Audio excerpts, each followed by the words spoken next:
Čau lidi, tady je Assassin a vítám vám u nového videa. Dneska si uděláme další miniaturu z Lega a potřebujeme tyto věci na obrazovce, vidíte. A takže jdeme na to. Vezmeme se tohle. Vezmeme si hnědou 2x4.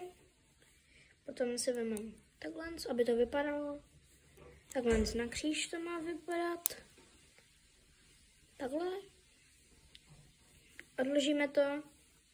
Dýni strčíme do toho zelený dřívko. A potom jednou, takže jen aby to bylo do trojuhelníku. Máme výsledek, hezký podle mě. V minulých dílech jsme taky dělali miniatury.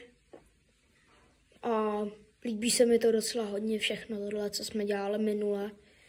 Tak zanechte tady prosím like a odběr a zatím čus.